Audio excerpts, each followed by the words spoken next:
flag of the United States of America and to the republic for which it stands, one nation, under God, indivisible, with liberty and justice for all.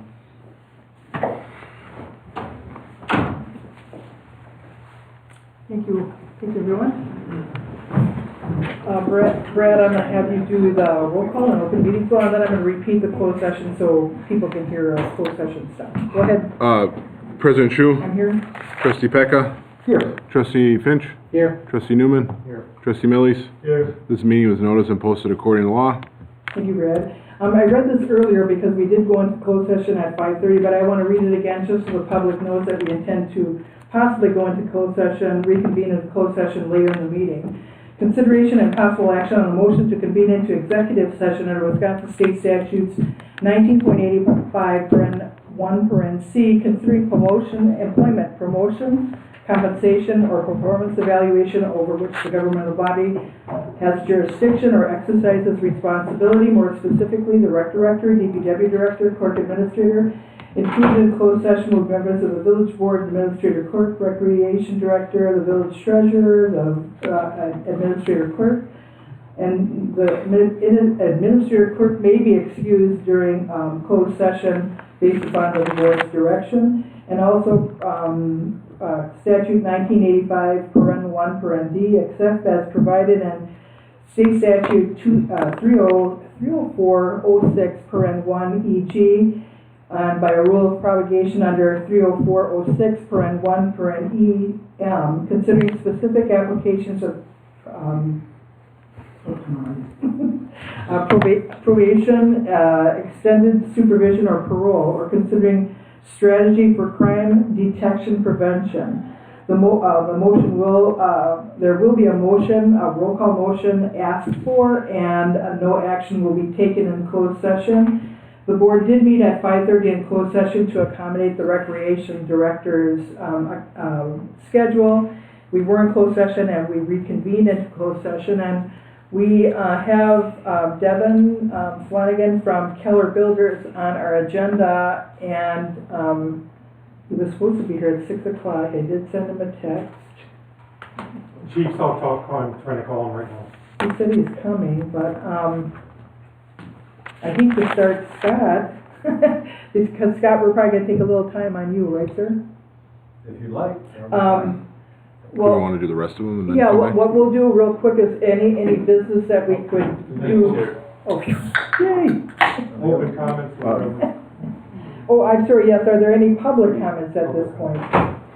Any public comments? So we intend to take public comments. Devin, you can step right up, or you're on. We intend to take public comments if needed but if there are any public comments related to anything else, Scott, you'll speak during your time. So there are no public comments at this point. So what I'll do is introduce Dennis Flanagan from Keller Builders, and he's going to give the new facility reports on the fire department and the village hall DPW department. Devin's going to plug in. While we're waiting for Devin, I'd like to ask the board if they would have any objection going to item C on the agenda. The first board meeting falls on the 4th of July, and I wanted to ask board members, obviously we're not going to, well, I'm not going to be on the 4th of July. Is there a date, board members, or Brad, that works for you guys? Brad, does it make any difference to you? I don't have anything planned that week. It's up to the board members. Do you want to meet the 2nd or the 3rd, or Tuesday or Wednesday before the 4th of July? Tuesday. Tuesday? Yeah, because the 3rd. Tuesday? 4th of July.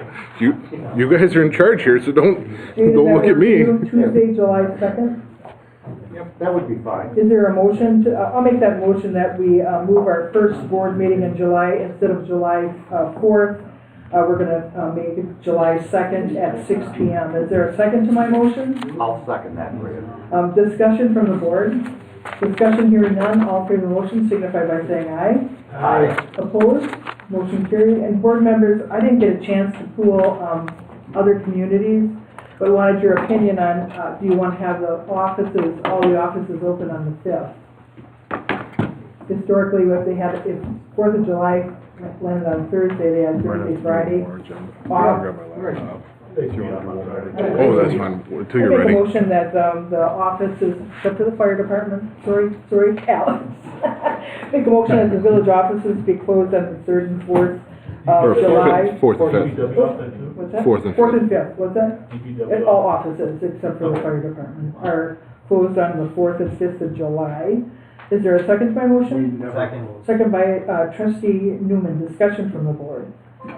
Discussion, hearing none, all in favor of the motion signify by saying aye. Aye. Opposed? Motion carried. Devin, do you need more time? We can One do- more agenda Okay. You just let us know when you're ready. Board members, the only reason item F, the staff meeting for the 30th is on, I am leaving for Reno on Tuesday. So anything you could get to Brad, so he knows what we all need for the staff agenda, if you could get that to Brad. Brad, what deadline do you want for the board members? I mean, if you get us everything by, the end of next week, that would be, normal for everything to go out like it would be for a village board meeting. The only thing I could think of, you and Matt Schultz and the transfer of ownerships, who's taken over what his place is called now, National. Yeah, Hydrox? Rev, No, Rev Motorsports. yeah, Rev. Oh, Is there a way we can make that process easier? I mean, it's the same conditional use, just new owner. I think I have it on the agenda. I'll double check with Brad. Brad's gonna, and remember, at the next plan commission meeting, we're talking about that also. The outstanding lists that we have, you're gonna have a before and after, because a lot of them, we're gonna take off, because either, well, they don't exist anymore, or people have died, whatever, but I don't wanna stray. But like I said, Brad will send you what the draft agenda looks like, and then if there's something that you would like to, some of it is training also, open meetings law with a new board member, and Access 67, so you know that why you can't talk to people before a conditional use, that type of stuff is on the agenda. But anything else you can think of, but Brad will send that out so you can see what the tentative schedule looks like.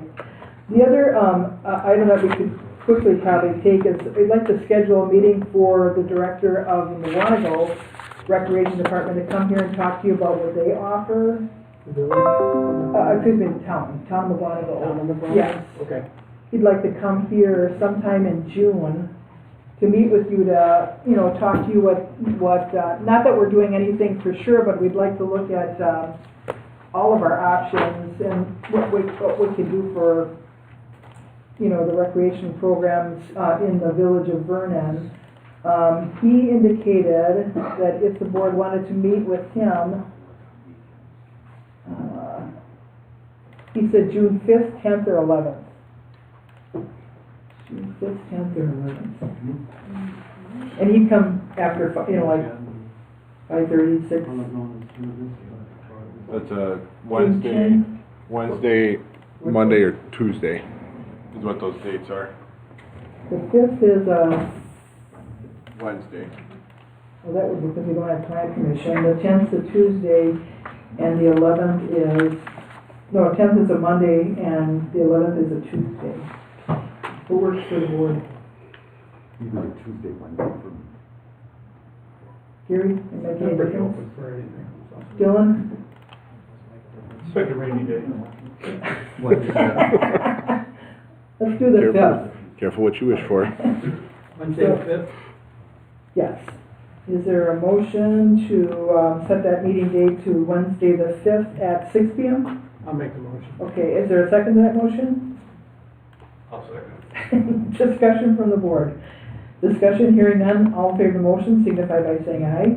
Aye. Opposed? Motion carried. What Devin? time? What time? 6 o'clock. 6? 6 o'clock on the 5th. You need more time, Devin? Are you still setting up? Could I get one more? We got a couple Yes. more items. We can get all the stuff out. Yeah, Brad, I'm gonna turn over the proposal for, general code. This is, something we see all the time, but Brad, I'd like you to explain to the board what's being asked of them. So this is to update our village code online and hard copy. The invoice was for in between $7,000 and $7,500. They'll send us a copy. It outlines everything they'll do. Because it's over $5,000, it needs board approval. We did put money in the budget. We do have money budgeted for it annually. Yeah, so, But we haven't done updates for a long, long time, so, and they do the variant, if something would come back to Brad that it's way over 7,500, which I don't think it will be, yeah. he'd bring it back to you. Okay. I'd make a motion to approve, and have Brad send the concurrence of the proposal for the updates to the general code. Is there a second to my motion? I'll second it. Discussion from the board.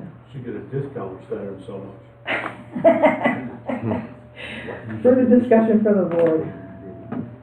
All in favor of the motion signify by saying aye. Aye. Opposed? Okay, the next agenda item, board members, is, you all remember Nancy Dean, who did that wonderful documentary of, Dodge's Corners.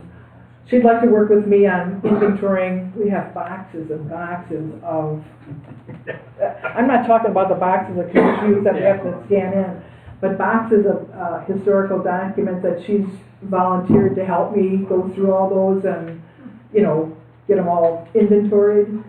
Where are they? Are they back here? They're in the second garage up on the loft, Oh, is it really? That's full of diesel fuel. What It's, is that, like old tax records? oh no, it's all different. It's financial stuff, it's, you know, meeting documents, it's gonna take a while to go through that, but, you know, she's volunteered to help, you know, and I can't do it right away because I just gotta finish a couple other really important things for the village, but I thought that was nice, and she knows how to, you know, she really knows how to categorize. She's really a good historian. So I wanted to know if there'd be any objection to Nancy Dean and myself inventorying historical documents for the village of Vernon. Do you want a motion, or is it the consensus of the board? Okay, Brad, so just note for the record with the consensus of the board to, and I'll tell Nancy how much you appreciate. I'd like to see those. Oh, I'll take you up there. Or there's a little rescue behind my house, because there used to be little, channels that used to run a water wheel for a flower mill. Okay. In my years after. Okay, let's see, well, we're still waiting for, you know, you guys know that Devin's gonna do the presentation. But on the agenda we'd like to host some public information meetings at both the village and DPW and the fire department on 164 off of, you know, I-43 and Woodland that's in that 164 area. And the dates that we talked about is Saturday, May 18th from 9 to 11, and Monday, May 20th from 6 to 8 p.m. Is that concurrence? I know the fire department, they don't need our approval, but that's what they'd like to have an open house and answer any questions, give a tour of the facilities, and the same thing here. I'd be able to open up on Saturday morning. I couldn't stay the whole time. I volunteer to do it. Okay, Gary, you're gonna come? Is there any other board members? Are you gonna come too? Yeah, I'll be here in the beginning. Okay. And then what Brad's gonna do is he'll do an agenda item, for both those he'll recognize it as a village board meeting, but only to assist in the public information. It's not that we're gonna take any action or do any emotions. Will just be available for the public to give them the tour. Do those dates work with the board? I won't be here probably Saturday, but You'll I be- can make you'll be- Monday. I can do Monday too. I mean, I'll do all of Monday, and then I'll open up Saturday and be with you as long as I can, Gary. But I have grand duty, so. So, is the consensus of the board that those dates concur? I know, the chiefs, we already talked to Alex and Patrick. They're gonna be there. Patrick's baking cookies. No, I'm kidding. Baking cookies. But That's what you do when you sell them. And then also on the agenda, Brad has indicated to the public where they can find the discovery documents and the actual presentation that Devin's doing tonight. So you ready, Devin? I'm ready. Okay, so Devin, I'll let you take over. How much time do you want me to cover this? Board members, half hour? They're all smiling. Quick! No. All right, I said I'd be quick last night, and it was about an hour, so I will try to be quick tonight. So this has a few incremental pieces. I'm gonna try to talk to everyone here. We've Kevin, got. can you put your microphone on? Just hit Sorry. the button in the middle, right there. Yep, There there you you go. go. How about that? All right, perfect. So it's got a couple different sections. So we have a facility analysis, we've got the needs assessment, and then we've got the plans. So in order to understand how we're gonna solve a problem, we really gotta take a couple steps back into those documents of the building, but then also the needs. So we need to know what we're working with as far as the building, which is one avenue of it, but then we also need to know what the department needs today, and then a little bit down the road in the future. A municipality like this, I don't see doubling, I don't see increasing a whole lot. So when we're looking at the needs of the future, it's going to be primarily for the site itself, allowing flexibility. So in 30, 50 years from now, we may not know what they will need, but at least they have some flexibility down the road. So the facility analysis itself, I'm not going to run through all of the details here, but we did one of the fire department, then village hall, and DPW. So the first one here is the fire station. So all the way to the end, it's where all the good stuff is. So I'll highlight a couple different things. The big items are going to be decontamination and dormitory. So decontamination, shower with an hour. The carcinogens that are coming back with members are causing cancer. It's a fact. I mean, the past 5-10 years, it's really been pushed harder and harder. OSHA is starting to regulate different things within fire in general, so not necessarily just paid. They're looking to implement different things into volunteers. And then the dormitories, when you have staffing, even volunteer where they don't have staffing full-time or anything, dormitories are a very norm. The transition from maybe larger spaces that used to be maybe 90s, early 2000s, it's all independent individual rooms. So that is the standard. And there's a couple different options of that. So what we see is, I would say it's fairly common in larger municipalities to see 1-for-1. Every dorm has its own bathroom. And then I would say more of the golden standard, you get to places like Sun Prairie have bathrooms in the dorm itself, almost like a little hotel. So in this scenario, working with the department, and we'll kind of get into it later, what they decided is having one bathroom for multiple dorms. So one of the things that Chief wanted to do early on is just try to save square footage, save on cost. So it's not the gold standard, it's not the nice to have. It's if someone's got to wait in line or run to somewhere else in the building, that's what they got to do. So those two, just running through the list here. And then other things such as training room, dormitory, or the day room area. So having spaces for the department itself. The building is highly congested as far as space constraints. I mean, from the apparatus bay, there's really, it's hard to call the existing day room where a space to decompress, or when you get back from a call to sit down for a few minutes. It's so small, it's like an office. It certainly wasn't built for that. And other turnout gear itself, so that it should be in an individual room, again, for the decontamination of the carcinogens. So one of the things that you kind of work through with a building such as this is the building was built for a time in the department, and the environment is now vastly different than when the building was originally built. So the building was built for a department that is, no longer exists. It was 30 years ago. The department's totally different today, and the environment or the world around it is totally different today. So as things change throughout time, that's why, I run into departments that, if they were even in the 90s, some of them, the overhead doors are too small. Everything's too small. It's just, it was not built or was not designed to accommodate today's needs. So very early on, the building itself has electrical issues, it's got plumbing issues, it's got issues with the well, it's got the apparatus bay is not big enough. All these individual rooms are not big enough. So even, and we'll kind of get into the evaluation of a remodel, trying to pick and pull and push all these different things became very challenging. Trying to think of the nicest thing. You got a nice roof on it and the exterior looks really nice. However, the function of this it really struggles to be an operationally full-time department. It's pretty impressive they can operate in a building such as this. So from this, there's a lot of concerns. So one of the things that, this helps us understand is the broader picture. Is the building falling over? No.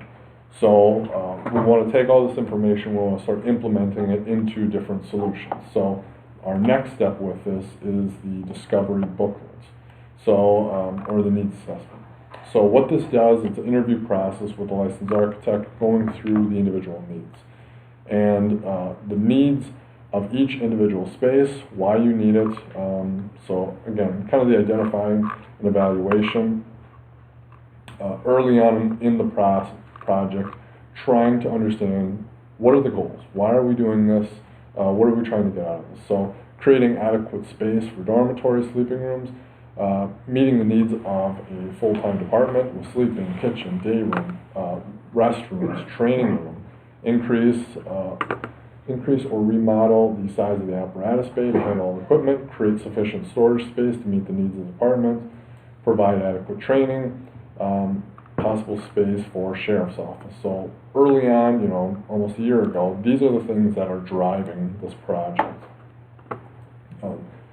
And when we're talking about meeting the needs, it's hard to, you have some of these spaces, such as the day room, but again, it's really a large office. And, usually you see a day room about the size of this room. So radically different. So just to give a little perspective of, it's loading here, the lobby, the restrooms, into the training room, what's all being done in these different rooms, the day room, the kitchen, the pantry, individual dorm rooms, so a 12 by 12 room. And a lot of times, one of the things that the chief wanted to do early on was, how do we get the most bang out of bucks for all the square footage? So he wanted to make the dorms large enough that in a worst case scenario, you could start doubling up beds if that was needed down the road. So again, not building this as the golden standard, trying to create flexibility within the facility. You get the laundry, all the offices, and I'm going to scroll down to the end here. That's all your equipment, which goes through every individual piece.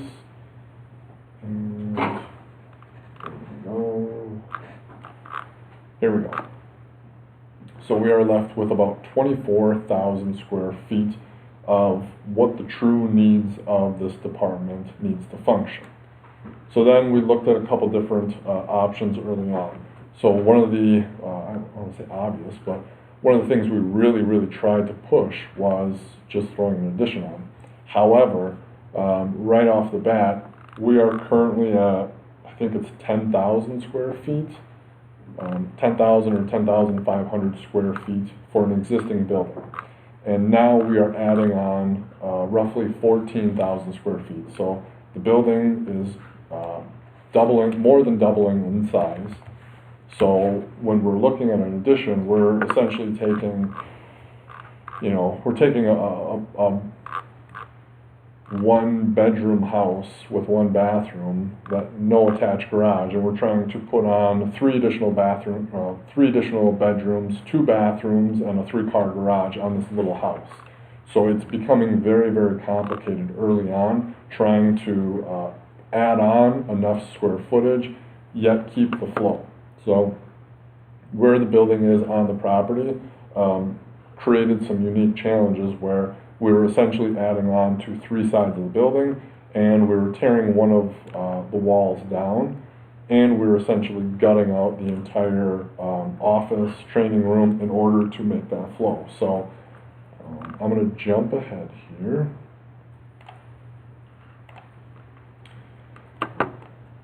So a lot of, I would say almost all departments have a similar line in a building. So you have all the equipment on one side of the building, and you've got some individual rooms such as maintenance and SCBA rooms, equipment, and those individual things along with the equipment. And then you have this middle area, so that's all the turnout gear, that's your radio room, EMS storage, and those tend to be in that intermediate area. And then you kind of go to the other side where it's the training room, the offices, day room, kitchen. So if this were strictly an office building, adding on is a lot easier because you can just add more offices here and you can add some more over there. However, you know, if our existing building, let's see if I can make this a little thicker.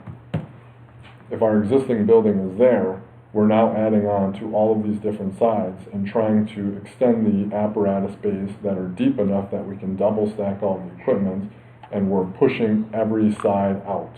You know, even if you made this wall straight, you're now adding on.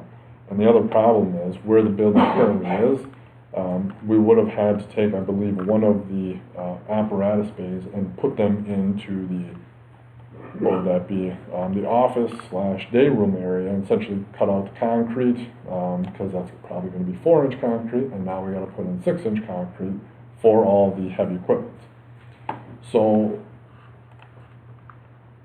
the goal was trying to remodel, trying to add on, and we ran that well dry, if you will.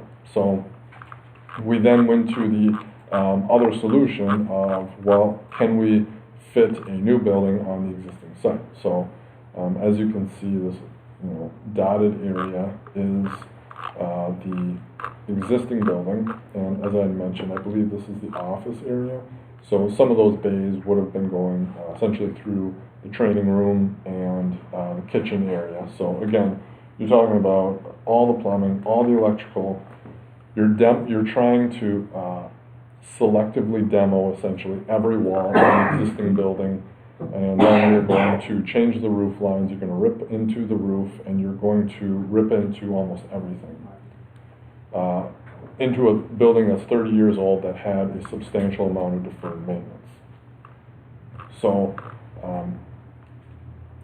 through working all of those other items, it is our humble opinion that, and I'm one of my things that I get very strong about is throwing good money after bad.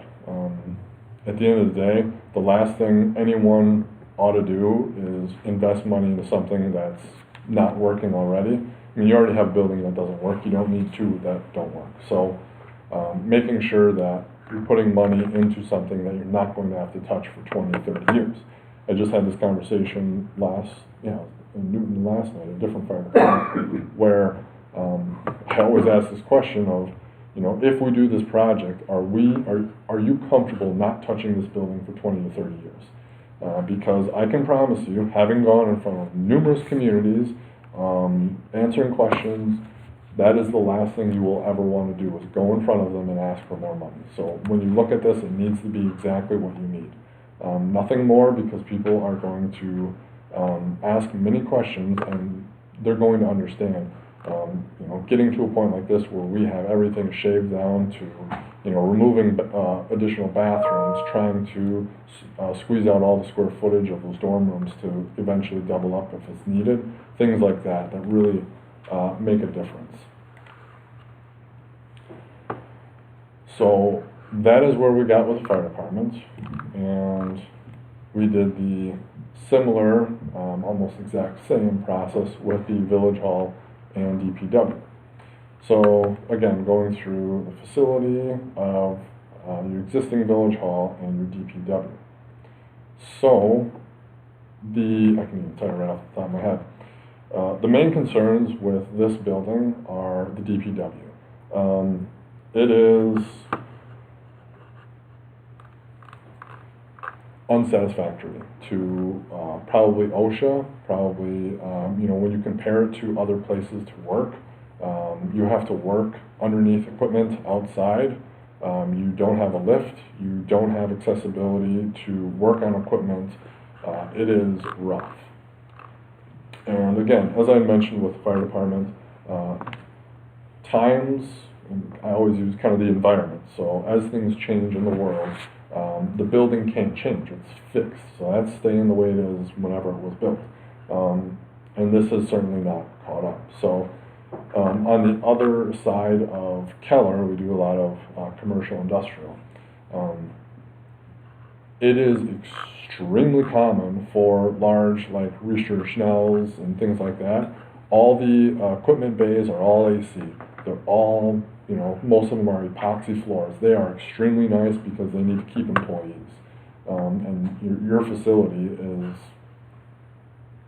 number one, it's just unsafe. You look at this building, even with the fire department, could you look at your kids or your family and say, hey, you should go work there? The DPW has, if I were to pick one of these two, that is extremely unsafe. It's not, I'm in the construction world, so I'm always thinking of, the risks of everything. So when I look at that, I don't want to say it's an accident waiting to happen, but I don't think anyone in this room would be surprised if something like that occurred. So jumping to the village side of it, where overall this village hall is substantially deferred maintenance. So a lot of your electrical, your HVAC, even your exterior asphalt. So you're looking at something that, how do I word it? You are dealing with the can that was kicked down the road for the last 20, 30 years. And it is unfortunate. However, the village is still going to be here for a very, very long time, and it's, we have to then work through that. So, limited office space in here. This room is, I don't know that we do any sort of like training room or boardroom this small, even for a community of a couple hundred people. They're usually large enough where you could have a training or have, whether it's hunter safety, snowmobile safety, things like that, where people are going to use it, board meetings. There's not a lot of people here, and we're getting to be a full house, which is, having a facility that can hold the people. So,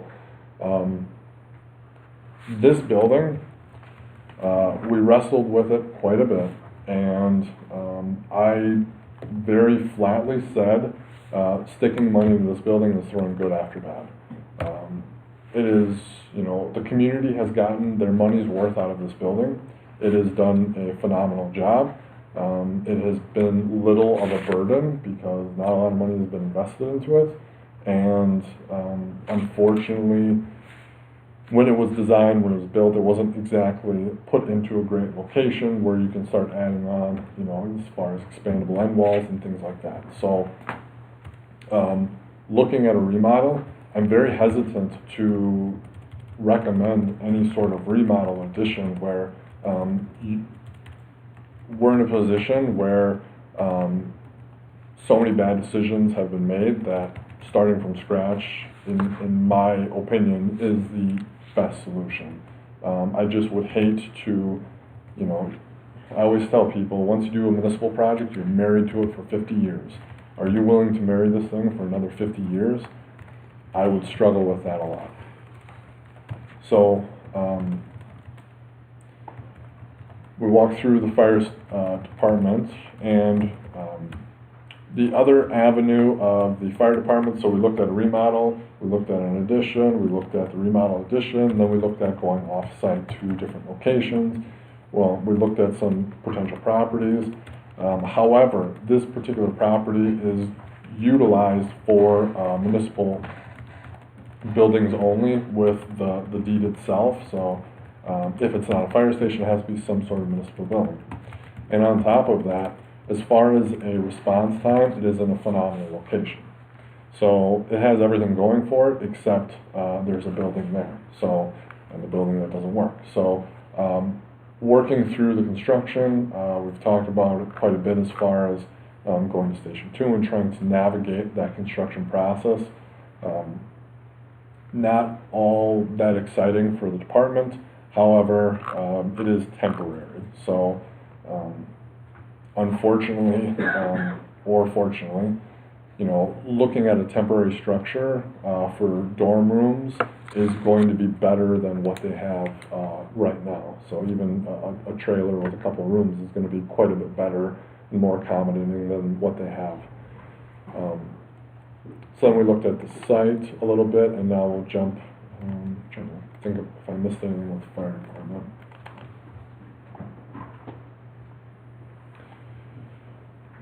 As far as the space itself, so we're going from 10,000 to 24,000. How does that happen, Devin? Well, one of the biggest problems that you have is you've got all this equipment that is jam-packed into your existing station. I can tell you that when the building was built, it wasn't built for the equipment that is currently existing today, and it wasn't built for the quantity of equipment that you have wedged in multiple different ways. I'm working on the City of Verocco project right now, and I've started to tell the story because I think it's funny. We've got the retired fire chief who's in his mid-70s, I want to say, and he's on the council now. And he started the department as a teens when they had a garage. It was a single stall garage. And then they upgraded to a 2-car garage. And they thought, wow, we're never going to grow out of this.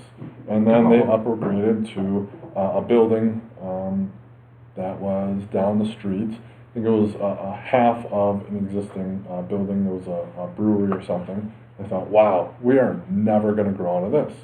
And then they built a police and fire station. And they thought, this is the biggest building ever. We're never going to grow out of this. And then they got cramped. And then the police department went out to a different building, and they thought, we're never going to grow out of this. And now he is on his 5th station in his single lifetime. So to say that we're never going to grow out of it is quite challenging. Now, in this particular scenario, the one thing that you have going for you is that the equipment can't get a whole lot bigger because it can't go down the road. So a lot of the equipment that you currently have, or that you will have, is that this facility can house is going to be as big as the road will allow. So when we look at stations, they tend to be in the area of somewhere between, I would say, 22,000 and 36,000. It seems to be where they lay out with all of the NFPA regulations, with all the equipment, with all the dormitories, with bathrooms. So in that range, you are far on the lower side of that. And then we're looking at the DPW. So you have your existing building here. Pretty hard to tell on this one. Temporarily draw it in here. So that is where the existing is. So the goal would be to keep as many buildings on site as possible. That's one of the things. So this is another building here that got cut off. But staying on this site, keeping and utilizing all of the cold storage buildings, trying to utilize, the parking lot areas, trying to get the most bang for our buck when we're looking at this thing. It doesn't have to be the Taj Mahal. It's got to fit our needs. So in the back here, we've got the DPW. In the middle here, again, we've got some of that DPW area. In the front, we have the Village Hall. So DPW on the back side here. So we've got equipment parked. In the middle, we've got that mechanic bay. And then obviously in the front, you can see a whole bunch of offices in the middle. We've got 2 toilets for the women's, 1 toilet for the men's. and then we've got the conference boardroom area up front. So as you can tell, it's quite a bit bigger, which is pretty normal. I would say again, a lot of the spaces that you have are undersized at this point, so making sure that you have enough space for all the storage, all the documents, all the office. You know, again, you're not looking at a fancy, elaborate station. It's everything you need. So that was the quick version of it. The drawing for the DPW garage there, are they able to get, Jeff, can you put your microphone on, just so people can hear the questions? yeah, on the garage there for DPW, you got the bays for the vehicles on angles. Are you gonna be able to get out? Looks like the one's kind of stuck in with, unless the other one's gone. Right here, Or on the left side there, that's like that very first bay on the left. The vehicles there can't get out with it, there's one to the right. so the squares itself is a little over exaggerated. However, the layout itself generally works. It's going to take a little maneuvering as far as which equipment goes where. So something we've talked about quite a few times. They feel very comfortable. It is to the point where if we have to squeeze and push a little bit, so one of the things that, you know, if, you know, looking further in design, what I recommend is laying out a bunch of extension cords or hoses and trying to maneuver what the potential would be. So it's, can it work? Yes. I would recommend painting the lines a year later once you get it down. But you did work closely with Brett on this design, the DPW director. He feels very confident and comfortable. I would lean a little more towards your question at this point, making sure that, you know, everything can lay out accordingly. And the last thing you want to do is have someone, you know, exhausted at whatever time they come in to plow. And so having everything arranged in the right area. This is common nowadays in the public works sector and how they arrange these garages. I mean, Menominee Falls instead of a big garage like this, the county is the same way.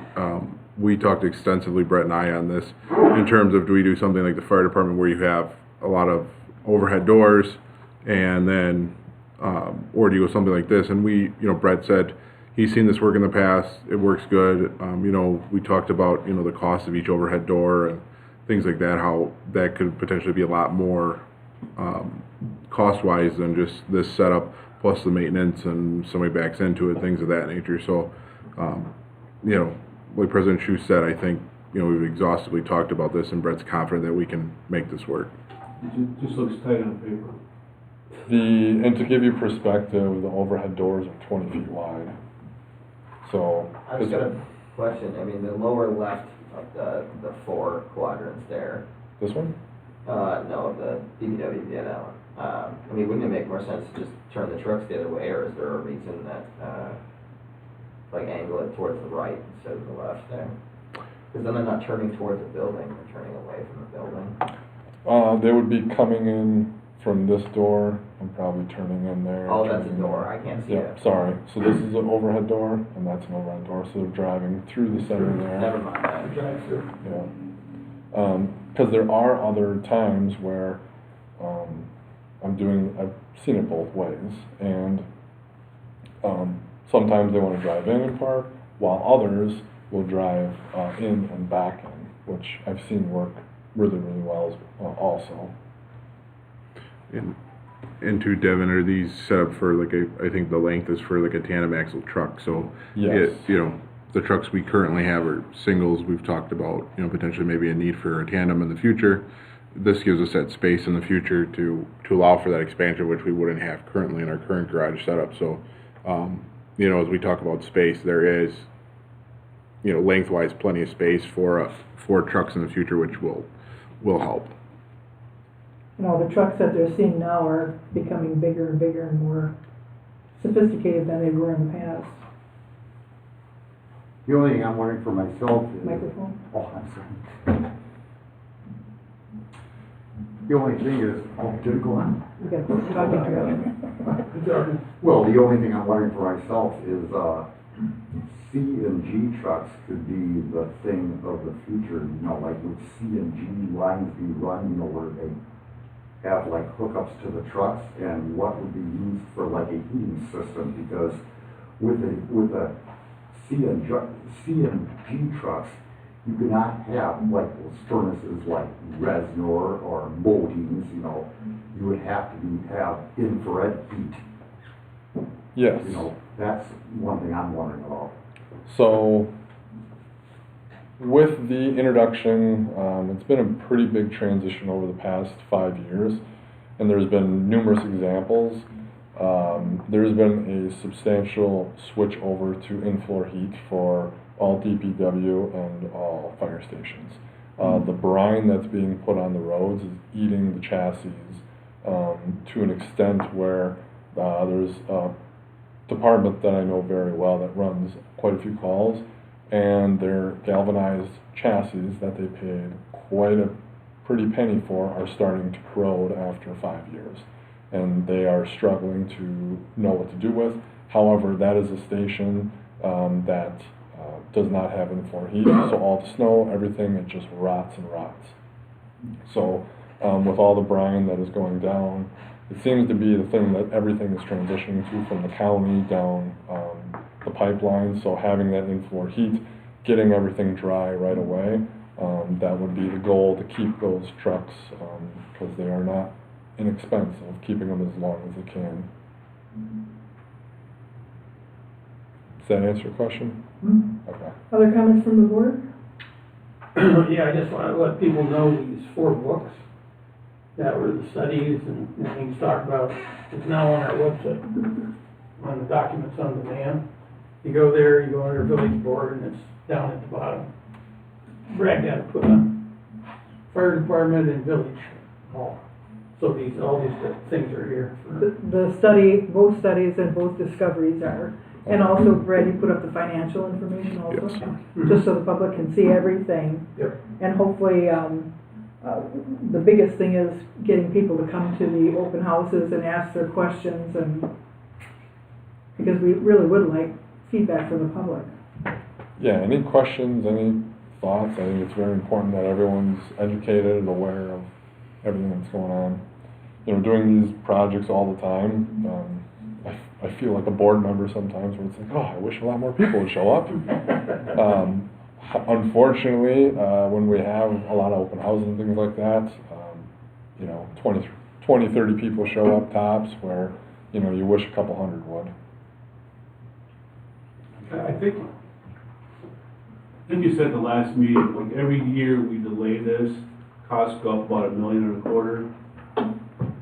Yeah, I forget the exact number we had, so I would say we've had inflation that has been, you know, I think everyone can agree the construction inflation that we've had over the past couple of years is not possible to continue.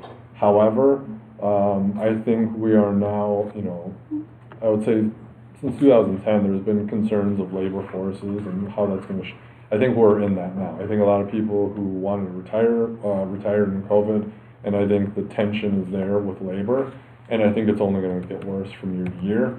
I would project somewhere between 5 to 6% interest per year, which I want to say, you know, that puts you at least $1 million to $1.25 million every single year that this project gets delayed. You know, I don't think it's crazy that, you know, I talk to people. Well, Portage is a great example. Portage. They were looking at a project in somewhere between 2010 and 2012. They kicked the can down the road. It was budgeted right around like $6 to $7 million for this public works project. And what 2022, 2023, when we started working on it, they said, yeah, we got $7 million capital improvement. I said, that ain't gonna touch it. He said, well, what do you mean? I said, you're gonna have to at least double it. And they all fell off their chair, and we opened up bids this year, and it was $14.5 million. So it was literally about double in 10 years, and I could see that happening in this as well. Now, would there be a cost savings by doing both projects at once, where they're better pricing, you know, bidding it out, or if we delay and do the DPW area, you know, Village Hall at a future date? I think you are going to get really competitive bids doing them both. I think you would have, we'd have to strategically maneuver that a little bit, because I think you want the big contractors and the little ones bidding on it, so depending which one makes sense to go first. I think you're gonna save costs by working through design of both of them at the same time. Same thing with engineering, staking. There's some economy of scale with everything, and I think you're gonna see that if you can do both at the same time. I mean, are you gonna save 20%? Probably not, but I think you can save some money, and when you're talking those kind of dollars, that's substantial. Yeah, I mean, both need to be done at some point, and the longer you wait, the more expensive it's gonna get. You know, there's no good time to do it, I realize, but it needs to be done. It's hard, yeah, there is no perfect time to spend money on a municipal project. I do this all day, every day. I've never met anyone who said, hey, we got money sitting around, we're looking to spend it. It's tough. You know, I think right now, with the bonding rates, they're still fairly low. I know home interest rates are high, so money is fairly reasonable. Yeah, you know, 10, 20 years ago, I think there was a lot more waves in construction where things are high, we're gonna wait a year or two, and it's just every year. The prices go up, and every time they go up, they come down just a little bit, and then they go up again. I mean, it was from, I think it was in March of this year. March of this year compared to 1 year ago. One of the other project managers on the commercial side got a price from an electrician. And it was for a smaller project, so we got all the price for the materials, labor, everything, gave it to him March of 2023. And the project the owner's ready to go now. They waited a year, we got some more money, well, now's the right time. So he got putting together all of his quotes from all the panels and the lights and everything. And he got about halfway through the estimate, and he called the project manager. And he goes, well, what's going on? He goes, well, my material is exactly what my quote was last year, and I didn't start adding labor to it. Do you want me to continue, or what do you want me to do with this? And he goes, that's unbelievable. He goes, the material is just going astronomical. He goes, it's not coming down. I mean, some things come down a little bit, but the overall, it's continuing to rise like that. So even, you know, everyone was prices were going crazy in 2021, 2022. I just don't see them coming down. I know there's hopes that things are going to come down. I'm not seeing any of that. And Chief, I did have, Chief Feldy, if you wouldn't mind coming up just for a moment. I had a couple people reference the new fire department that the Sigla satellite department that the city of Waukesha built on Highway 59, you know, close to the bypass there. And I know you've talked with their fire department also and are aware of what it costs to build. If you could just tell the public, I know we toured that fire department, but if you just tell the public what the cost of that building, the history regarding that construction. So we did several station tours, went out to Toma, Jackson, Wisconsin, City of Waukesha, one of their satellite stations. And during our discussions, basically found out that they paid about $4 million for the project for the firehouse. It was the last one that they had built. And then they, during their research, said that if they, because they have one more station to build in the future, they estimated it was going to double the cost. So, I mean, that's a period of about 4 years. A little bit, it was right before pre-COVID, obviously. But, you know, everyone's just astonished by how much things have increased in cost, and labor rates are not any cheaper.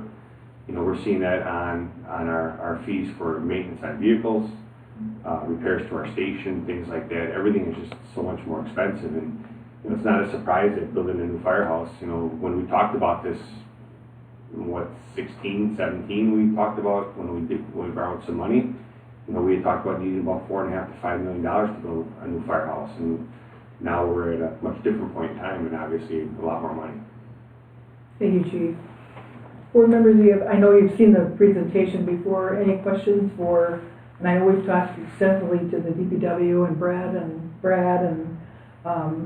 hopefully, I mean, the quest of tonight is to present the information to the public, have those documents available on the website, which Brad has done, and encourage the public to come to our informational meetings. And I know, Chief, you said that that's going to be fully staffed by, well, not fully staffed, but you'll have people there that can show Saturday morning, yeah.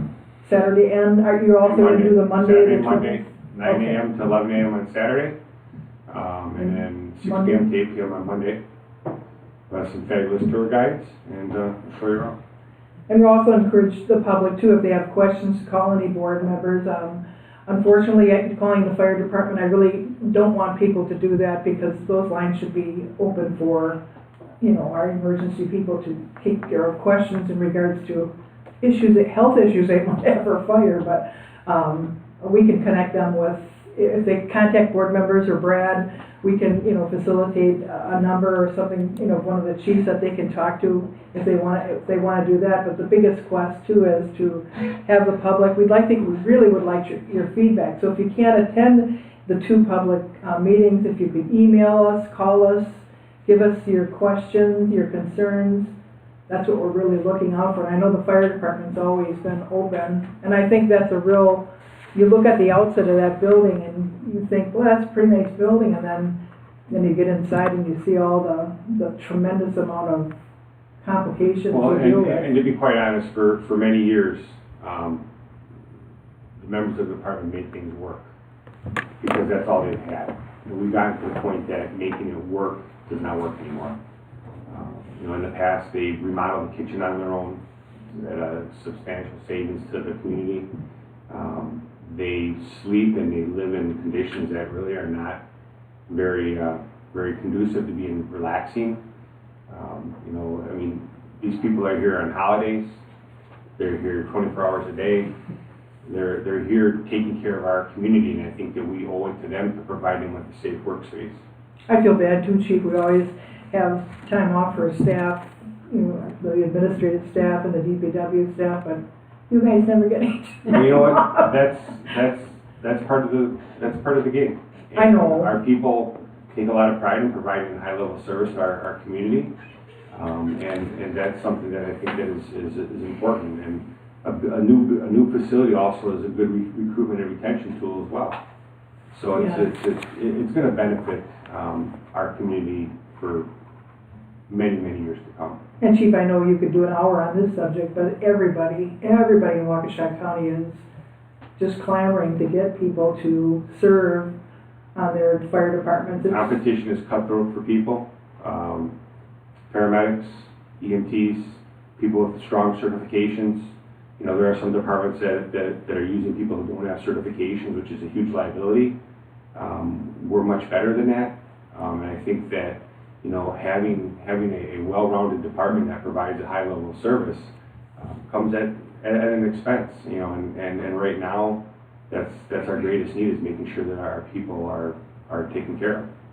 Thank you, Chief. Okay. Brent? Just to follow up on Trustee Millie's final comments was, I did run some additional numbers since our meeting on Tuesday.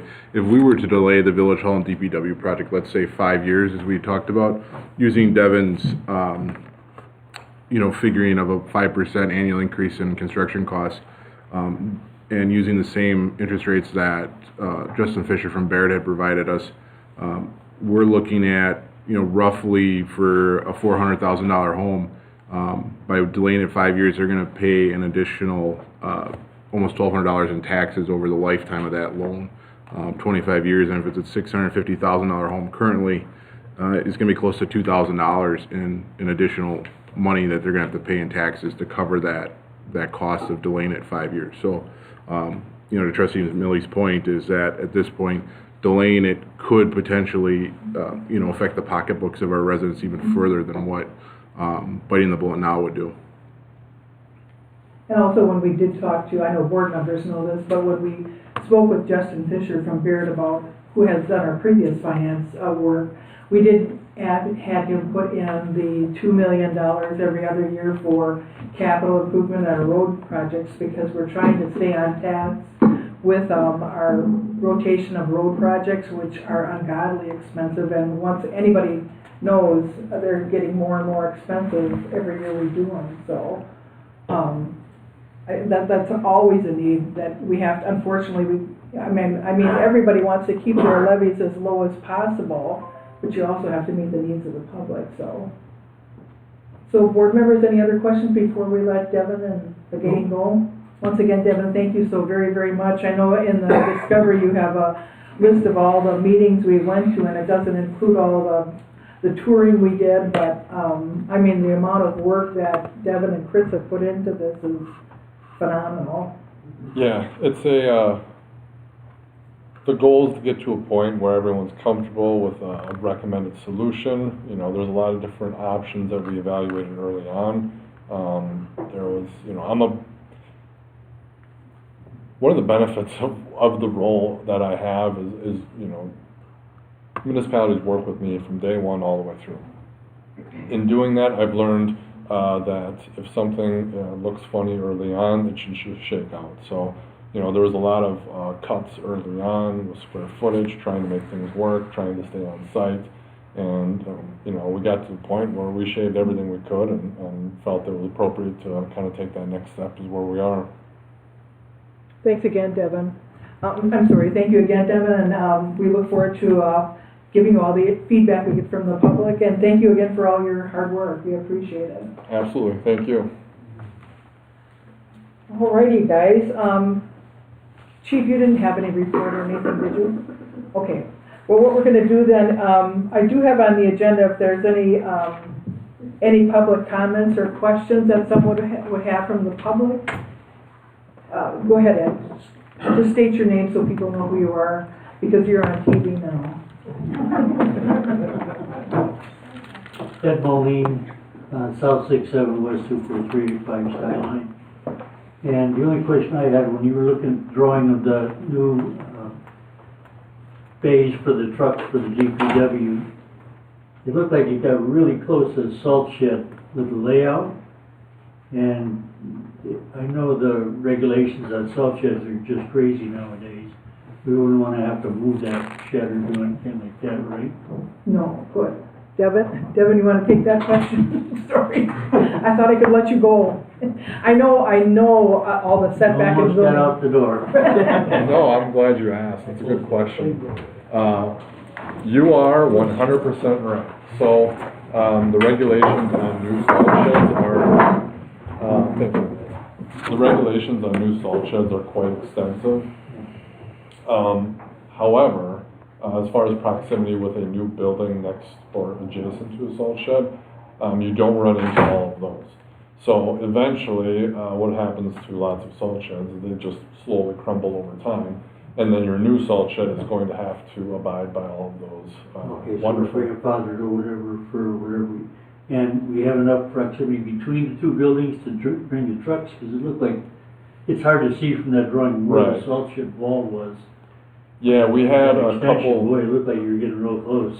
We ran a couple where we had it with a tandem and a trailer, so we had enough room to kind of wiggle around. You could pull through? Yeah. That's my only question. Thank you. I can't promise that they're not going to hit something, but plenty of room though. You said the trucks are getting bigger, so we got to be careful here. Thank you. You're welcome.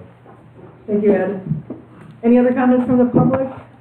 So once again, I'm sorry, Merle, did you want to come forward and? Yeah. Sorry, Devin, you might have to stay a minute. Merle Wagner, West 265 South 8000, Somerset Lane, in the town, or village, whichever we want to call it at this point. Is there any figure at this point? What is the total number of dollars and what it's going to cost per thousand of you know, what it's going to do to my taxes or everybody's taxes? Okay, that's something that everybody in this town is going to be asking, and I thought maybe we should start bringing that up That's detailed in the different plans that were offered by, if you look on the website, all the different scenarios that the village board looked at, that Justin Fisher from Baird presented to the board, all that information is on the website, and the board kind of was looking toward option 3 in regards to spreading those fees out a little bit longer. Okay, I'm apparently not that good on this website because I'm having a hard time finding things, okay. That's what I. Make it easy, come on, That's why Brad's gonna give you, he's gonna give you a little, can you put your computer up? He's gonna give you a demo on how, I mean, if you're on there, when I say it's easy, we're on there all the time, but he's gonna show you, how, if you're at home and people watching, he's gonna show you the website and how to get to it. So if you just watch this, and then this will be, thanks again, Devin. This will be on YouTube, that you can watch anytime how Brad is gonna go, he's gonna go, there's a village website. So this is our homepage. If you just click on the government or hover over the government tab, and then just go down onto the fire station, village hall, new facilities information. All of the reports that were published and put together by Devin and Justin Fisher from Baird are right here for everybody to view. They're also on our Documents on Demand website also. Okay, in that, is there a final figure? Yeah. There's not a final figure. So right now, the final estimate that Justin Fisher used for the borrowing was 23.15 million. I think it's, for both buildings. I think, as we just pencil in, I think a number to say is 25 million, like we talked about on Tuesday's meeting.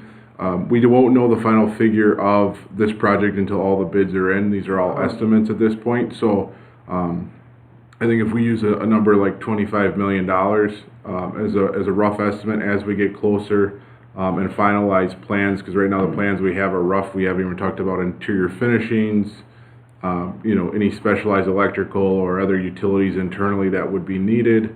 I could see some adjustments and things like that. So I think a $25 million figure right now is safe to say.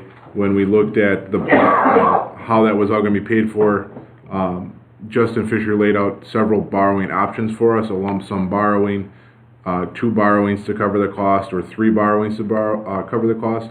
3 borrowings to cover the cost got us the best deal because there's some tax benefits to banks and other lending institutions that would be bidding on these bonds, where it would reduce the interest rates for them if we do 2 borrowings under that are at $10 million, and then 1 additional borrowing to cover any additional over $20 million we would need. All those borrowings would have to be done in 3 consecutive years. We do 10 million this year, 10 million next year, and then whatever the final amount would be in 2026. So that figure for the taxes may do this? So it will eventually go up as the borrowings come online, but as you go through time, the peak is probably going to be in the first couple of years, because as we bring more value into the village, that is going to reduce, increases the value, which allows that the greater value to cover the debt amount that has to be paid, the principal and interest that has to be paid annually. So at its peak, it looks like, and this is also with the $2 million borrowed every other year number, it comes in to be about $1.60, $1.65 range. At its peak, maybe $1.70 Per 1,000? per 1,000. Yeah, so if you look on page 2 of the scenario, you'll see what scenario 1, scenario 2, scenario 3 is based upon the value of your home. You can see that, and then also later in the document, you can see. It's in there then, okay. Yeah, you can see all that in a row. And then you can see the rates that you would, what year, like Brad was saying, year 1, year 2, year 3. The only thing is Vernon doesn't do a tremendous amount of development as far as subdivisions, which is what the people in Vernon want. They don't want to turn into a Muskego or a Berlin, which we won't because we don't have sewer and water.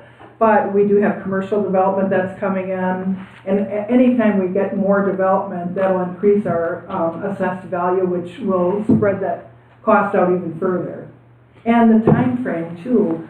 We looked at scenarios that were a shorter time frame, which is significantly higher on the tax levy, but these projects are going to be benefiting the public for years and in years to come. So it's fairer to, spread that out where people that are gonna be coming into Vernon are paying people, so it's not borne upon a 10-year increments as far as the payments go. Okay, that particularly, the fire department property at one time when we went from being a town to a village became we're talking about sewers. That's supposed to be the sewers area, okay. Is this gonna change then? No, because we now know that when the village established, when the town established that TIF district, that was one of the criteria that we Right. needed to become a village. We now have found out from the DOT that we could never bring sewer and water to that property and develop it. It can only be a village hall, a library. It has to be something public. So we now know we could go into extensive negotiations with the DOT, which are extremely difficult and extremely expensive, and it's never beneficial. So we now know, in fact, the board is going to be discussing if we should actually close out that TID or TIF, because when we did that, we predicated it on the fact that the village of Big Bend would provide sewer and water. Right. And we all know that's not feasible for the village, and most Vernon residents are glad, and I think even village residents would be glad, because putting sewer and water on existing subdivisions is extremely expensive, so. It's a mess too. And the only area that the village of Vernon is looking at, and I say only because the village of McGuanago and village of Vernon has agreed for the property that's right adjacent to the village of McGuanago to sewer and water that subdivision only. And the village board and the both village boards. McGuanago doesn't want to offer it to any other area in Vernon, and Vernon doesn't want it any other area. That's the only area. So I just want to emphasize that's a project we're working on together. It hasn't gone through all the approvals process, but. Answering all the questions, okay. And If the property was wanna- half in Vernon, Pardon? half in Quantico. Pardon? That property was half in Vernon, half in Quantico. That's why it's a joint effort. Right, that's the one right, yeah, right by the. You know where it's at, Merle, real close to your church. You go by it every day. Correct. Right by the river, basically. Right. I appreciate answering the questions. The only, again, most important thing as far as the taxpayer is concerned, and I'd be remiss if I said, I'm not thinking about that, how much my tax is gonna go up. Right. And, at some of these figures, I can at least get, at this point, an estimate of what it would be. Yeah. And in my estimation, everyone that lives in this town should be looking at this before they even go and look at the plans, because they all have a pocketbook, okay? Right. And it only goes so far. And that's the thing that I don't have a problem, okay? But some people will, Yes, okay?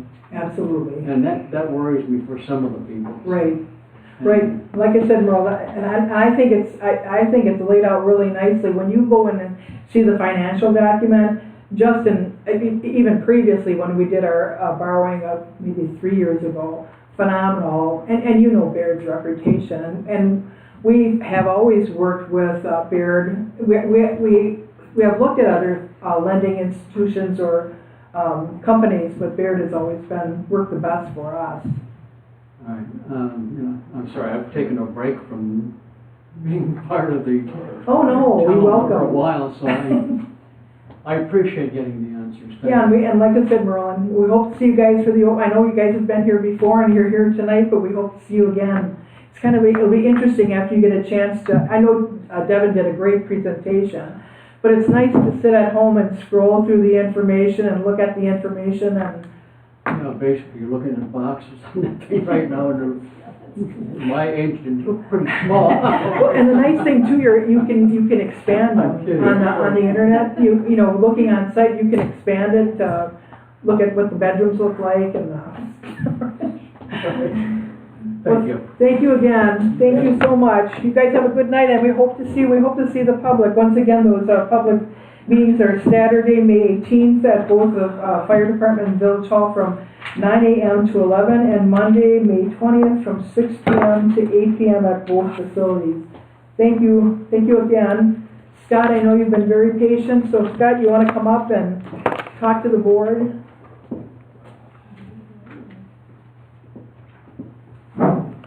And guys, you're welcome to stay for the meeting.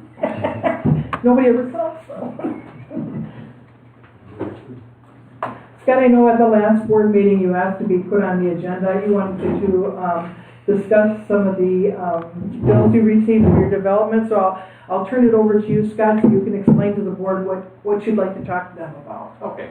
Scott Provencher, W223S9810 Big Bang Drive, which is Highway 164. My property is right across from where the river comes right up against 164. Purchased the property in 2013. Did so kind of on behalf of a good friend of mine who was getting divorced, who said that he could rent the house, and that gave me the opportunity to invest in the property to run my small construction business also. As of late, last June, I became a permanent resident here in the village of Vernon. Happy to do so.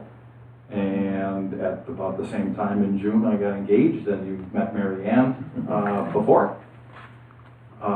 What I'd like to do is just kind of discuss from my perspective now that I'm a village resident. I'd like to discuss what happened since last October when you guys last saw me and Mary Ann requesting a building permit for a new house, and the things that have happened since. I look at, I didn't know, couldn't forecast the things that have gone on since we applied to build a new house. And as you guys know, you were just talking about costs. I'm doing a lot of work myself, but we're still running into the hundreds of thousands of dollars. And that's all coming to the village. In doing so, when we applied for the permit, we tried to speed things along by getting things done to try to break ground last fall. That didn't happen. And I guess going through after applying for the building permit, I didn't know the hoops that we were going to have to jump through. One of them was the night that I applied was the demolition of the old house. I had to get a separate bid, even though I'm a demolition contractor. I did. I was told I had to get a bond. I worked with Brad. Brad actually talked to my insurance agent to get the bond. Moving forward, I started to talk to Vince to see what I needed for the building permit. So we needed sanitary permit. We needed from my builder. We needed all the contracting, information and their numbers.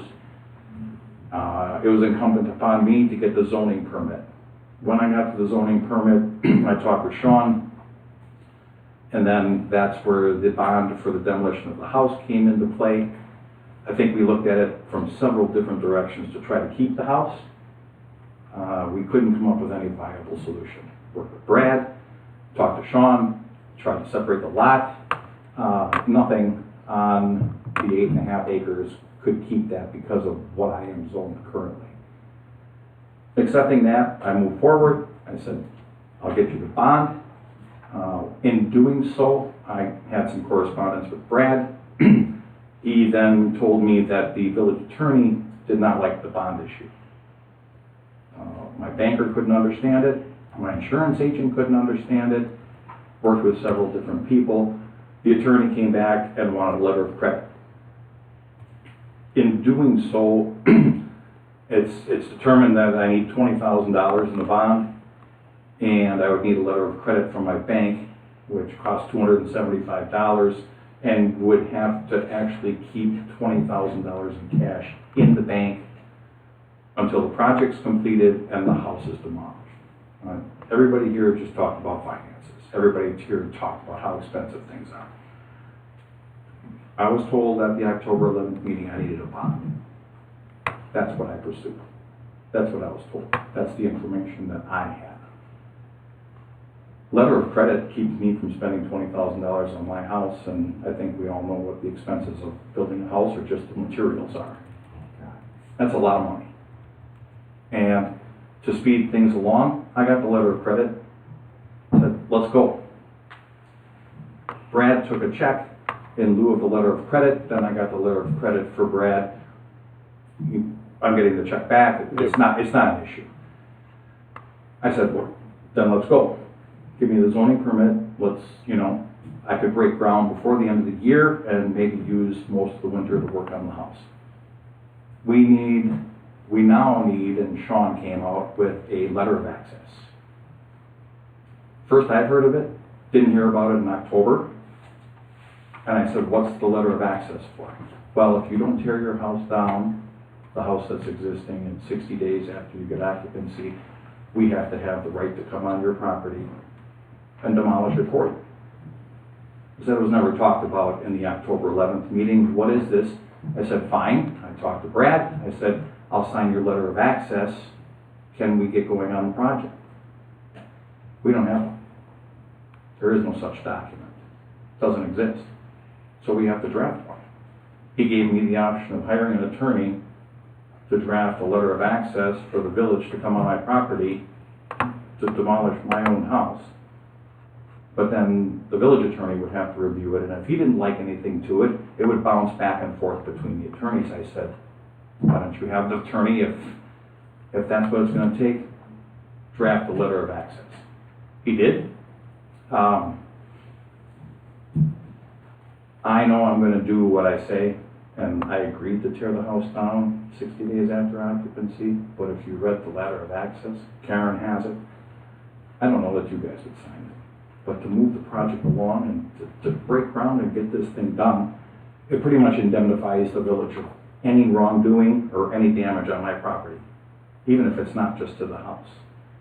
And I don't know what to do. If I decline signing a letter of access, I don't get a building permit. What am I supposed to do? And who am I supposed to go to? And am I supposed to hire an attorney and spend more money to try to fight this? I don't know. Sign the letter of access. I got the building permit, I don't know, mid-third week of January, and I'm not going to break ground in January. We broke ground in March. We moved forward, and then it was determined by the planner, by Sean, that building a new house constitutes a change in the use of the property. I don't know how. And if I knew now what I do, and I knew that back in October, I would have disagreed with him vehemently. Because my conditional use permits are for my small construction business, they're for my storage, and they're for a single family dwelling. Moving forward, we're building a new house worth hundreds of thousands of dollars. I'm not doing anything to the building or the construction business. I'm not doing anything to the storage business. And he deemed it a change in the use of my property, which then constituted the reapplication of my conditional use permits. This is unbelievable. I thought, what do I have to do? Well, more hoops, more expense, right now. So I went to Vince, I said, what can I expect to pay for a building permit for my new house? He said it's going to be probably right around the $5,000 mark. Not a problem. 52, 54, whatever. After seeing the documentation and seeing the bills and seeing the invoices, just for the review of my conditional use permit and reapplication and the hoops that I have to jump through to reapply, right now, my bills are at $5,400 out of pocket for something that I already have. This isn't changing the use of my property. When I applied in 2013, the county was doing the zoning, and Jamie was the planner, and I applied and got my conditional use permits for $1,270. I still pay county taxes, and I don't know where this money is going, but Sean is the one who said I have a change in use of my property. These bills, they're all going to Sean and the village attorney. And if you look through them, it's just review of document, review of document, review of document, for something that I already have. I disagree with the change in use of my property, because I live there every day, and I use my property every day. And I've improved my property to the point where I've invested tens of thousands of dollars, and now I'm building a brand new house worth hundreds of thousands of dollars. But if I disagree with the planner, if I disagree with the village attorney, what's my alternative? Delay the project or deny it altogether? Those are my options. Where else am I supposed to go? On right here, right now.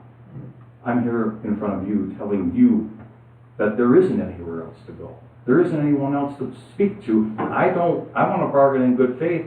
I want to work with the village. I want to bring them more tax revenue. But right here I sit today, I think I'm working for the village with all of the things that I need to do, with all of this stuff. If I wouldn't have applied for a conditional use permit, which was the proper thing to do for the storage that I want to have, I could have used every one of those buildings on the property for my private use. There isn't anything that the village could have done. Is that what we want to do? It's not. I did the proper thing. I applied for the proper permits. The permits have been enforced for 10 years. I haven't had one call from the village on the village's behalf. We know that we've had one call on my property. It wasn't from the village. And we don't know who it was from. And what I've been told is it could be from anybody, not even a village resident. That doesn't make sense to me. But it wasn't, and I have to clarify because I was the administrator back then, it was an anonymous call about supposedly outside storage violation, and it wasn't. But I mean, I did call Scott right away, and he asked, who was it? Because you sometimes like to know, but he said anybody can come on my property to check it out. Vince did, there was no problem, so, I mean, that's the only complaint that. I see the problem. And the problem is they looked through my neighbor's backyard into my backyard, and they saw 2 paddle boats that I had a friend drop off, because he knows I demolished garages. And he said, how can I get rid of these? I said, put them out here, I'll take them in my truck, and when I do a small garage, I'll throw them in the dumpster. They had to look across my neighbor's backyard into my backyard. The other complaint was for a panel van that you could not see unless you were trespassing on my neighbor's property or mine. Well, you can hardly see anything. From 164, nothing. You can't, the thing is 70% of my property is 30 feet above 164. You can't see anything in my property. And right now, because I did the right thing, and I applied for the conditional use permits like I should, and I abided by what I did, and I haven't heard from the village in 10 years, I want to ask the village board what they see wrong in my conditional use permits that would warrant Sean to make me reapply for them. What have I done? I haven't done anything because I haven't heard from the village or the town in 10 years. There hasn't been any complaints lodged against anything, and the only thing that was brought up was a Google Earth photo saying I had campers on my property of my neighbors that you couldn't see from the street. So I'm not even being treated like a regular village resident, and it's kind of funny because I can't store anything outside because of my conditional use permit. I'm actually restricted more than a normal village resident. And on the way home from here, Marianne and I, on the 2nd, we counted no less than 6 campers in plain view from the front of the people's houses. I'm restricted more because I did the right thing by applying for my conditional use permits. And what I'm asking the board is, now that I live there, I want to be put under the same umbrella as anyone else here in the village. I want the same rights as everyone else in the village has to do what I want. And guess what? You still can't see my campers. You still can't see anything on my property except grass and buildings and a house. That's all you see. And the cars from my son and myself and the one tenant I still have in the house there. That's all you can see from the road. And 80% of the people who drive past my house don't even live in the village at 60 miles an hour. You can't see the new house. John Maney can, from Kelsey. But if you drive past the front of my house, you can't even see my new house. It's not visible. Well, Scott, what I wanted to ask you is, this is an issue, anybody that has an old county and town conditional use, if they make any change, or eventually, one of the things that the attorney talked about is all those conditional uses that are town and county have to be converted at some time to village. Rewrite it, put it in the village's name, and everything's good. If it's been good for 10 years, it's been good for you guys. But why the expense? Excuse me, what I wanted to tell you is at the staff meeting, I wanted the board to talk with John about the legalities as it relates to a town, county versus village. What is the issue, just transferring everything? I mean, it's a question that the board has, and also at the next plan commission meeting, we also wanted to talk to how do we make that conversion? Because I know this board is very sensitive about the amount of money people are paying for planning and zoning, and we don't want to put that on the taxpayers, but we also want to be fair to our Vernon residents who are making that conversion.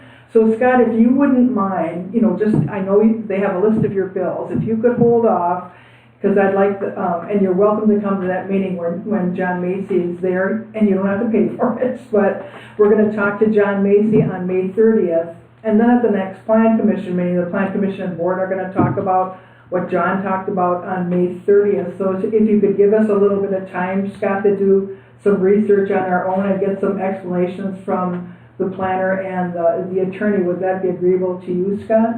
It is, but I have to tell you that without me hiring an attorney to argue the points with them, I don't have a leg to stand on. What they say, I either agree to or my project is denied. That's how unreasonable is that when I've lived here, owned the property for 10 years, had no interaction with the town or the village, and I have so much uncertainty that has been developed here. I can't go to Sean and say, how much is this reapplication going to cost? I don't know. It is what it is. It is what it is. I can't tell a customer, I'll tell you what, I'll let you know after I get the job done what you're going to pay. It's an open checkbook. It's a blank check. $5,400. If the conditional use permit that I'm applying for and I'm going to do is going to cost a certain amount, I am paying for it. I should have the right to say yes or no. Maybe I'll start my business somewhere else. Maybe I'll just take it elsewhere. But if you can't give me a number when I apply for something, a service from the village, if you can't give me a number on what that is, how am I supposed to make a determination? And then they say, well, we'll just let you pay for it when you get the bills. And some of these bills are with the demolition of the house. I refuse to pay any bills that have to do with the letter of credit, because that was not my doing. That was not my fault. That we came in here getting a bond. I got the bond. Anything that has letter of credit on it, on any bill, I'm going to refuse to pay. And if I need to hire an attorney to do that, that's fine. That was not my mistake. And this letter of access comes out of nowhere. I had no idea that a letter of access was even needed. And then to not have one? And again, Karen has it. If you read it, I don't know if you would want the village to come on your property, and I mean, you can read it, but it indemnifies the village from any and all responsibility. I don't know. But if I don't sign it, I don't get a building permit. I want to bring you guys, I want to make this my home. I want to build a brand new house. And we just talked about finances and how much it's going to cost a resident. I'm building a house worth $700,000, and you tell me that all these new projects are going to cost me that much more. I'm willing to do that. But I want to work with you guys and do this stuff. There is nothing that I've done on my property that hasn't been anything but positive. And the last 10 years without any interaction from the village hall has proven that. So moving forward, yeah, it puts the village resident in a really bad spot when the planner or the village attorney says something that you have to do and you have no recourse. Do it or delay your project, do it or deny your project. Or hire an attorney. I don't want to come in here with an attorney on my first meeting to challenge anybody or set that tone. That's not what we're here to do. Right. So, I'm sorry I get a little excited, but this is where I'm living, and this is the most expensive thing that I've ever had in my life, and I get to build my dream home and get married at the end of the year and move in.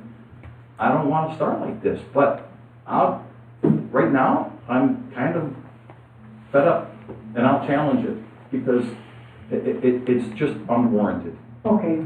Thank you, Scott. And board members, like I said, we're gonna put this on the staff meeting so the attorney can explain, and then at the next plan commission meeting, Sean will be there and he can explain. I don't know if he's gonna come to staff. Right now, there's really not a need to have him at staff, but at the next plan commission meeting, one of the things we talked about is our conditional uses and how this plays into it. Because I'd like them to have a little bit more information, Scott. And then if we need to meet again, we'll meet again and discuss this further. And those are both open meetings, and you're welcome to come to those also, Scott. Yeah. No, I feel for you, Scott, because I just went through it with the golf course, just to add on to the pavilion, I had to go through the conditional uses change. Just to add an addition to the existing building. And when someone looks at you and you go in, I mean, you go to buy your materials, you get a price list, you get to go to Menards or Zern, and you know who's gonna be more expensive.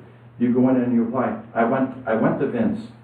Vince, give me a ballpark on a building permit. About $5,000. I can live with that.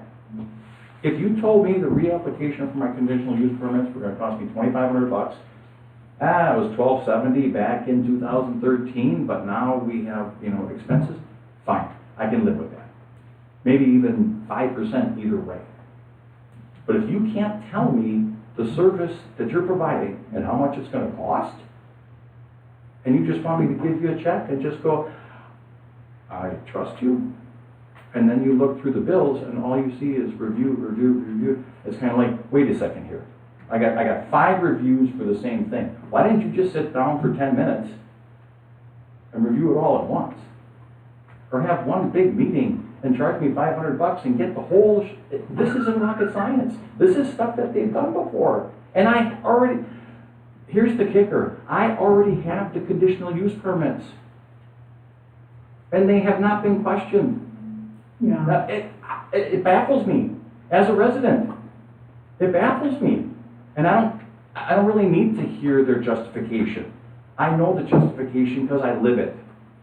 Yeah, one thing, Scott, I have to say in fairness to Vince, he's got the luxury of saying how much money you're spending, he charges you by the square. The board doesn't have that luxury because we have no idea what the planning and legal fees are gonna be in regards to each different development, so different. And I know a couple times I put in the newsletter, we've had conditional use permits, this is kind of before, that went anywhere from $600 to over $20,000. And I know I had you talk to that person because I felt you should hear his story, their story also. But like I said, Scott, this is not done. We've got, a meeting on the 20th and then a meeting in June with the planner to talk about it. And then if we have to meet again, we'll meet again if you don't mind, Scott. Is that agreeable to you? It is. Okay. And like I say, I'm sorry that I get excited about this, but it's something that I can't do as a businessman, and it's being done to me.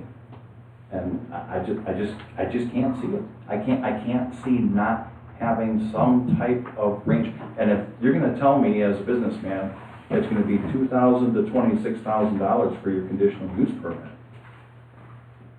that's kind of hard to swallow. Well, thank you, Scott, for coming in. Just let us, please do the research and we'll get back to you. Does that sound good? Yep, I appreciate it. Thank you, Scott. Board members, any other comments before we move on? Like I said, Scott, those are all open meetings. We'll send you little reminders because you're welcome to come also. But, okay? Thank you, Scott. You have a good evening. Good night. Good night. All right, board members, we're moving right along here. Let's see where we're at. I know we did cover some other things and I lost my agenda. On the backside. Center Drive Bridge, What's that? Center Drive Bridge on. Okay, yeah, board members, I don't know, Fred, if you have anything. Thank you guys. We'll see you on the open houses. Thanks again. Board members, I sent out all the RFPs and NOI, notice of intent for the special provision for the appraisers and the negotiators for the Center Bridge Drive project. I think I sent them out to 17 different agencies, state-approved, DOT-approved agencies, and I only got one back. So my question to the board is, I'm going to send that to my DOT specialist that's been working with us, and also the village attorney to ask if we as the board have to, since we only received one, and I have a whole list, and I'm going to give that, I want to type it up, give it to Brad, so he has it for the record also, of who was all contacted. Answered a lot of questions, but there was only one response. Thank God this company does both. This does both the things that we need. But my question to the board is, if I get an answer from John Macy, if we have to do a Zoom meeting on Monday, Brad, to approve the one RFP, is there a time when the majority of the board could do a Zoom meeting on Monday? It has to be Monday, because I'm leaving after that. And Jay, you're probably not gonna be able to do this, because it's probably gonna have to be during the day when John. I'm gone during the day. Yeah, or I don't know for sure if So we you need need John. three of us. Yeah, as many as I could get. And it's not like we have a choice. The only good thing is the agency that responded back is extremely well-versed, extremely knowledgeable, and approved by the DOT. So it's not like we have much of a choice. I'm not 100% sure, Brad, unless you are aware if we have to, as a board, approve that person, or are you? Yeah, I would think so. I mean, when we did the proposals for the design work, we had to do scoring and have that, so we probably do need we need a formal motion to move forward with them.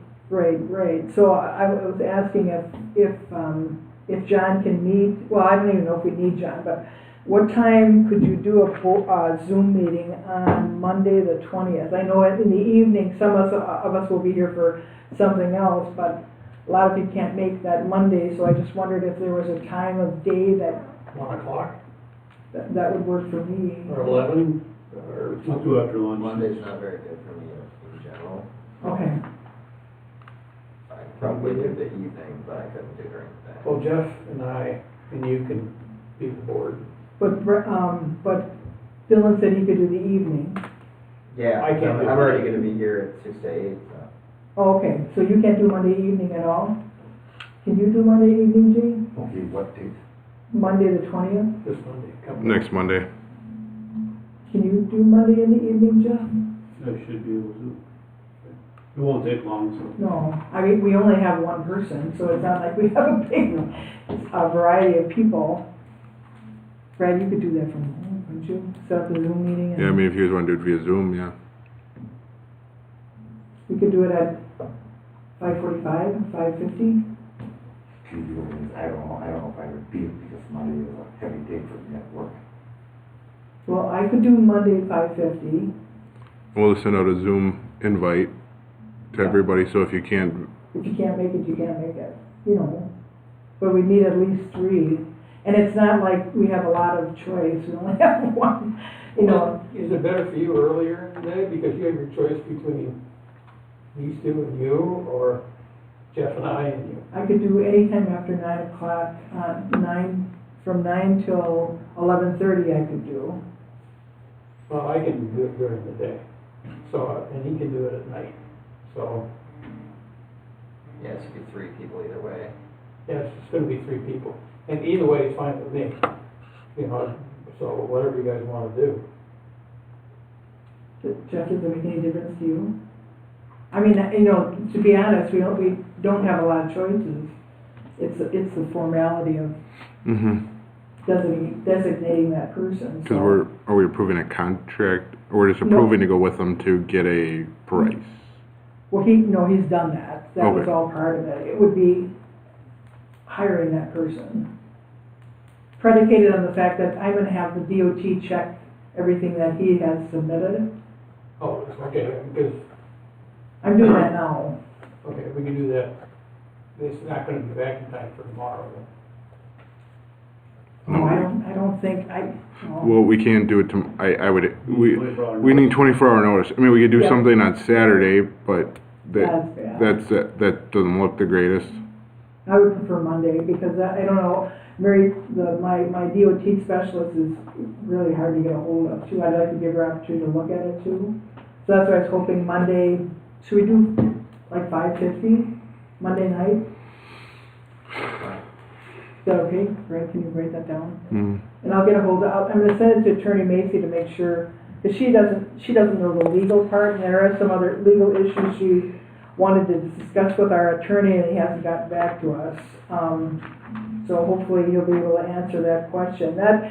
I don't think we need the attorney. My only question from the attorney is the legality of appointing that person, so. But other than that, that's all I have on the center bridge. That's what we're down to. This is I haven't got the final plat yet. I also had to get a legal opinion on the final plat because our engineering firm who is doing the final plat has never done final plat like at a plan commission, and so there's discussion between the DOT and our engineering staff and legal. So just so you know, Brad and I are working on all center. Yay! Yeah. So, did we get it through? I'm just going through the board meeting or inventory. Oh, yes. I'm gonna defer on the announcements correspondence. I'll go to we'll do it reverse. So, Jeff, you wanna start? Sure. I have nothing to report. Trustee Newman? Trustee Finch? I don't have anything either. Trustee Pecca? I would like to say, I wish he was here tonight where I could thank him, but I would like to say a special thank you to Brett, our DPW guys, our head DPW person for letting people come in with their trailers and everything and throwing their branches off in the back. That was very nice of them. We've done that all the time, just so you know. It's not Brendan, but we've been doing that. So we've done that for years. Spring and fall, and then if there's storms, so. Oops, we're not supposed to do that, I'm sorry. Any other announcements? You're not supposed to comment. Oh, God, I Oh, one other thing, I would like to say thank you. I wish they were here today. I noticed we had a lot of them sitting in there, in the back there. I'd like to say a special thank you to Chief Hayes and Chief Feldy and all the people that volunteer up at the fire station. I really appreciate their work, because let's say if I was a volunteer fireman for the village, and let's say if the call came in at 2 o'clock in the morning, and when I hear that, I have heard the fire engines go off, I thought, what did I do if I was on the fire department, having to get up and go? So I really appreciate all their hard work. Strategy? Yep. Thank you. I'll try to do this real fast. Let's see, I just wanted to thank the County Sheriff's Department, because I know you don't see this in the press at all, but they are following up on significant amount of leads that they have on Isaiah Kramer, who got lost, supposedly in the village of Vernon. I just wanted to thank them, because they don't get a lot of thanks for all the extra efforts they're doing, and I really appreciate it, and I'm sure the board does too. As I stated before, I've been to a ton of meetings with the DOT and DNR on the Center Bridge project. I just wanted to let you know that on the next agenda item in June, I wanted to bring to the board the possibility of closing the TIF district. I didn't want to do that until the board talked about it, to see what the board's feelings are. I did talk with Dale Shaver, Jason Fu, all the big people at the county. Remember, they want the Bartholomew family to provide access to the river, which Don Bartholomew said their family really does not want people trespassing on their property because of the liability, and Waukesha County did give a final answer saying no, they don't want their property used for access. In defense of the county, they're building a very nice access off of 164, right across the street from Scott Provencher's home. It'll be a nice, not only canoe, you'll build boat launch, a lot of parking, so I just wanted to let you know that the county answered that. And I put in your packet the email from Addie Lutke from Waukesha County Solid Waste, and wanted to thank all the Vernon residents for their great participation in the recycling program. Addie had said Village Vernon is doing a great job. Brad, I'm going to give to you my affidavit and my test scores. So I did do I can't go online to certify, but you can. Brad, you got to do that for me because I certify. So I just wanted to let you know that I did that, and if there's any board member that wants to take the class, Brad has a little training fobs, but we are in full compliance. And lastly, but most importantly, I wanted to send my deepest gratitude to all the fallen men and women who gave the United States the chance to make this world a better place, and bless them and their families on Memorial Day. And do you have any announcements for that? Just that DPW still is continuing to do brush pickup. They've completed east of Center, and they've completed pretty much everything south of National Avenue, with the exceptions of like Carlstad right now. And they're working their way back kind of north and to the east again, so Hidden Lakes and Mount Everest and Morning Star and the stuff off of Oakdale still needs to be done. So they're out there. As you can see, the pile is extremely big. We are probably going to have some extra costs with chipping this year because of that, but crews have been out every day doing it, even in the rain and everything else. We've been lucky to have the summer help already here for it there. And then two, as President Hsu said last time, we did receive the petition for detachment and attachment, just so that you guys are aware of it. Alrighty then. Next agenda item is, I'm sorry. I just want to let you know that the Sheriff's Department and the Fire Department's reports were in your packet. So now we'll move on to accounts payable for May 16th. And the only item I had read once again is that Centurion bill. I mean, it says right on the bill, you know, how much is for the DPW director, how much are you, and it's not right. It's like 12 cents, 32 cents. Everything else is being directly pulled out of payroll, and the small amount is the 10 or 20% additional premium that the village pays for it. Well, I'll show you where that. I mean, that's never how we've done it. So you're saying what we've done all along was incorrect? The village pays on the bill where it says $6 for you and $5. We've always paid that. And then there's the additional employer's small premium that portion. That goes into a liability account. All of the village portion and the employee portion is all going into a liability account through payroll. The only part that hasn't, and we can add it to it, is that little employer's premium portion, and I'm pulling it up right now, is that's a small amount, and that is broken out to the DPW and everything proportionally to how the bill is. And the LifeQuest account, are those being emailed, or are you guys downloading those, or, because I noticed there's several months that are... They're getting emailed, and as we get them, we're pulling them out. So they're emailing to you guys late? Yeah. Okay. Well, I'll make a motion for the sake of discussion to approve the accounts payable in the amount of $96,428.44. Only thing I noticed was on Park and Rec bill from SCORE, they got charged sales tax. Oh, I saw that too. Yeah, and I think But they took it off. Did they? Yeah, they charged, it's off. Okay. But there's no second in my motion. Anybody second the motion? I'll second.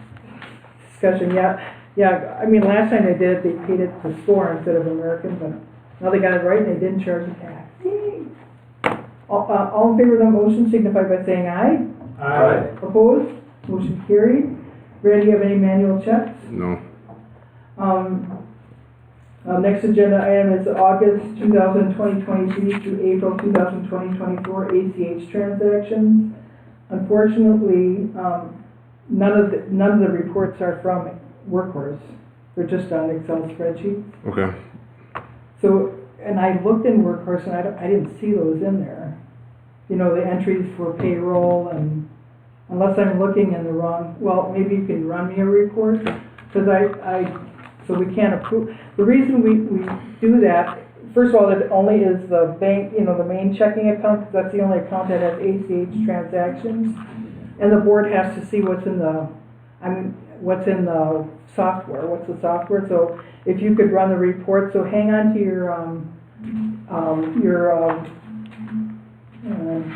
your bank statements, because when Brad runs those reports, that's what you're approving, is what's in the software. He did those little teeny Excel spreadsheets, and that doesn't tell us anything. You can't confirm, you're confirming what Brad or someone's put in the software. So we'll have to hold off on that.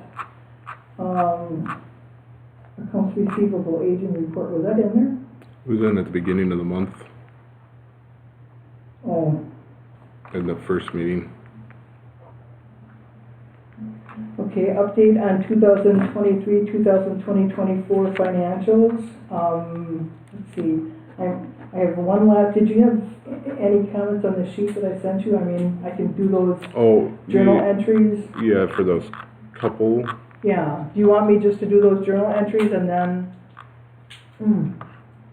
download your Excel spreadsheet, so you can download Workhorse spreadsheet for Tammy? Because Sure. she said she puts it in, right? Yes. Okay, so that's where we're at, and then hopefully Terry will start, he starts his training, Brad, for reconciliations then, Brad? Yes, yeah. Let's see, 2022, anything, did Karen ask for anything yet, Brad, on the? I know she's giving us a list so we can start pulling stuff and sending it to her. And then everybody saw, I think Brad sent out an email indicating he gave Karen Wolf the numbers to file the municipal form, so we're in compliance, but we'll just have to amend it, correct, Brad? Yep, once they have the audit done, they will. Oh, the only thing, Brad, I have a lot of questions on the financial, but the one that scared me the most is under election wages. It said in April you spent $6,300, and throughout the year you spent $10,901, and we only have $15,000 in the budget. Is that right? I'll have to look and see if something's Because you got two of the biggest elections. Yeah. Is that I mean, I got other questions, but. Yeah, there must be somebody that's hitting there that shouldn't be. I'm sorry, does board members, anybody else have questions? I was just wondering for myself, you know, like with all our departments or whatever, I think we have about 4 of them. Are they pretty much being able to stay on budget? I don't know if they've seen a budget. I don't know, has Brad? Yeah, I've been sending it to them. You've been sending them monthly reports? Because if, like, let's say if something breaks and goes out, and you gotta replace it, I know the feeling of stuff around my house when. Well, that should be up to date, because those are, all the AP checks, that's fluent, right? So if he's sending that, so, let's see, next agenda item is, let's see, March 7th minutes.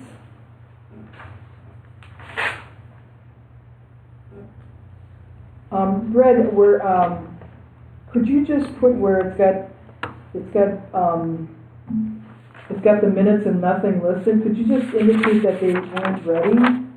Because where it says, it just has nothing, or not in packet or something, because I just don't want people thinking that we didn't do anything or we were sleeping or something. If we could just put not in packet or not ready for approval on March 7th. With that, I'd make a motion to approve the March 7th, 2024 board minutes. I'll second it. Discussion. Hearing none, all in favor of the motion signify by saying aye.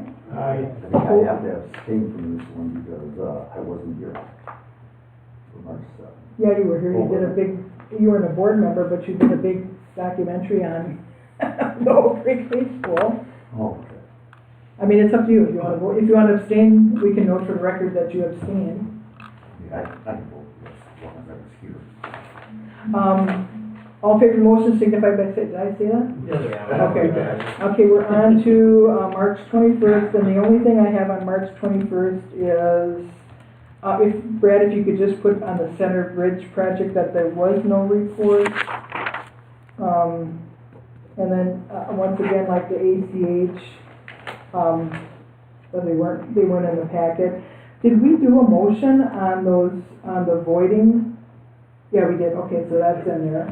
The only other thing that I would, is, you know, where the minutes are, once again, just put not ready or not in the packets. I think make a motion to approve with those small changes. Is there a second to the motion?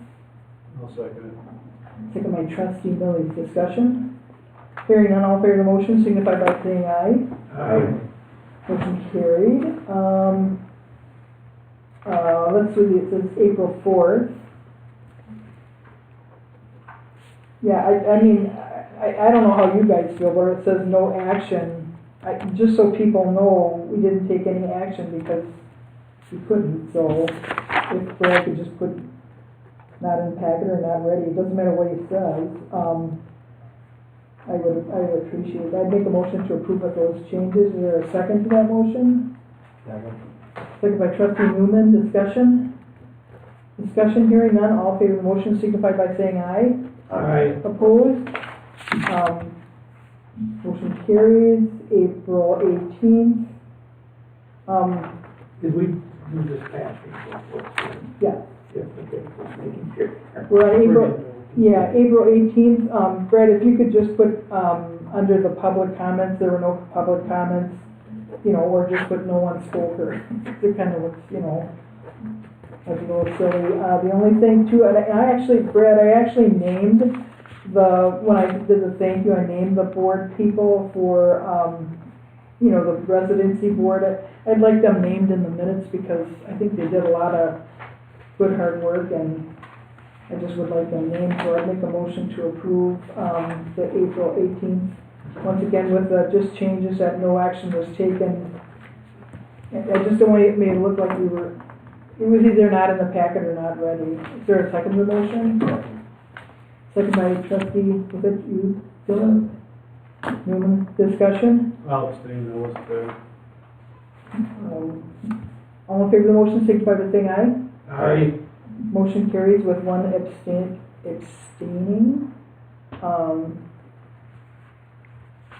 Let's see, last agenda item, minutes are May 2nd.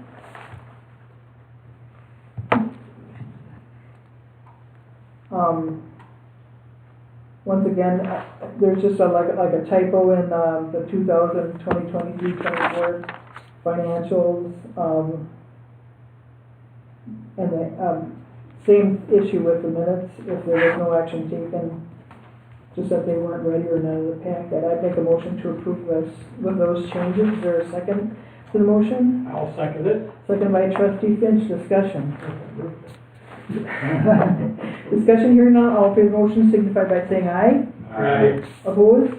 Motion carried. May 7th, obviously, we just had that meeting, so. Next agenda, just so the public knows, we have, our board meetings June 6th and June 20th. We have a plan commission board meeting on June 12th. We have open book on June 11th. Well, it's a good thing we didn't plan that other meeting on June 11th. And board review, we don't have that.